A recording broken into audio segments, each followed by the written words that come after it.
কি সামনে নিট পরীক্ষা তো, নিটে ভালো স্কোর করতেই হবে। উইথ স্ট্র্যাটেজি নিয়ে তোমাদের পড়তে হবে। প্রতি বছর কোঅর্ডিনেশন কম্পাউন্ডের কমপ্লেক্স থেকে 2টো 4-4-8 নম্বরে কোশ্চেন রেডি, অথচ এর যে কনসেপ্ট 2 দিন লাগে প্র্যাকটিস করতে, বড় জোর। সেখান থেকে 8 নম্বর তোমার একদম হাতের মুঠোয়। তুমি যখন যাবে এক্সাম হলে এই পেনটাকেও নিয়ে যেতে হবে না, যদি এই লেকচারগুলো তুমি দেখে থাকো। কি বলেছিলাম প্রথমেই দেখো, ম্যাচ করতে বলেছে লিস্ট 1-এর সাথে লিস্ট 2-এর ম্যাচ করব। কিসে ম্যাচ করব না, ম্যাগনেটিক মোমেন্টগুলোর ম্যাচ করব, ম্যাগনেটিক মোমেন্ট। এবার এখানে দুটো কনসেপ্ট লাগে।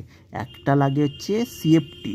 সিএফটিতে কী হয় না, এই 3D অরবাইটালগুলো ডিস্ট্রিবিউটেড হয়ে যায়, হয়ে একটা লোয়ার এনার্জি লেভেলে থাকে T2G। কটা অরবাইটাল থাকে? 1 2 3 4 5। সেটা নিচে থাকে 1 2 3, উপরে থাকে দুটো। এটাকে বলি T2G, এটাকে বলা হয় ইজি।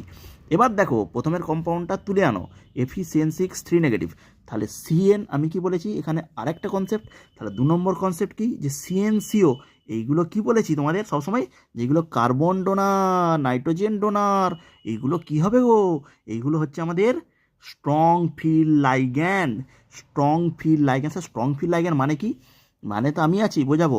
দেখো এখানে কি আছে, এই এফি এক্স ধরে নাও, এটাকে এফির হচ্ছে আমার চার্জ কত, আমাদের ভ্যালেন্সি কত, মানে চার্জটা কত হবে। দেখো এফি এক্স ধরে নিলে এটা হচ্ছে -6, এখানে হচ্ছে আমাদের -3। তাহলে এক্স সমান +3, এটাকে নিয়ে যাও -6টাকে ধরে, তাহলে এক্স সমান 3। তাহলে এফির মাথায় চার্জ কত, +3।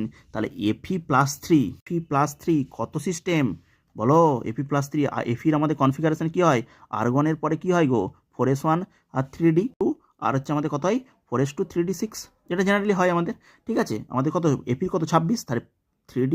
তাহলে আমাদের এখানে কি আছে 3+, মানে কি 4s2 থেকে 2টো ইলেকট্রন বেরোলো, আর D6 থেকে একটা ইলেকট্রন বেরোলো, তাহলে D5। Fe3+-এর কি হয় D5, মানে আমাদের কত 26। তাহলে 4s-এ 2টো, 3D-তে 6টা ছিল। তাহলে 6টা মানে কি হলো, 6টা মানে আমাদের 2টো বেরোলো 4s থেকে, একটা বেরোলো 3D থেকে, তাহলে 3D হলো 5। এবার এরা কি হয় স্ট্রং ফিল্ড। স্ট্রং ফিল্ড মানে কি, এই যে 3D5-এ যে ইলেকট্রনগুলো দেখো না, এরা পেয়ার্ড আপ করে দিবে। স্ট্রং ফিল্ড মানে পেয়ার্ড আপ, স্ট্রং ফিল্ড মানে পেয়ার্ড আপ। কী হয় পেয়ার্ড আপ করে দিচ্ছে, এই যে অরবাইটালে দেখো প্রথমে 1 2 3 দিলাম, তারপরে 4 5, D5 সিস্টেম 4 5। তার মানে এখানে একটা আনপেয়ার্ড ইলেকট্রন থাকছে, অনলি ওয়ান আনপেয়ার্ড ইলেকট্রন থাকছে, অনলি ওয়ান আনপেয়ার্ড ইলেকট্রন থাকছে। কোথায়, এখানে হচ্ছে অনলি ওয়ান আনপেয়ার্ড ইলেকট্রন থাকছে। ঠিক আছে, কিন্তু H2O যখন লাইগ্যান্ড হবে, এটা যেহেতু আমাদের উইক ফিল্ড লাইগ্যান্ড, এইটাতে কি হবে, T2G তে ভাগ করে দিলে কি হবে, T2G 1 2 3, উপরে ইলেকট্রনগুলো চলে যায় 4 5, আনপেয়ার্ড অবস্থা থাকবে 5টা ইলেকট্রন। 5টা মানে এই 5-এর কাছাকাছি যেটা হবে, এইটা হচ্ছে আমার এইটার সাথে মিলে যাচ্ছে, এটা মানে এটার সাথে মিলে যাচ্ছে। ঠিক আছে, আর দেখবে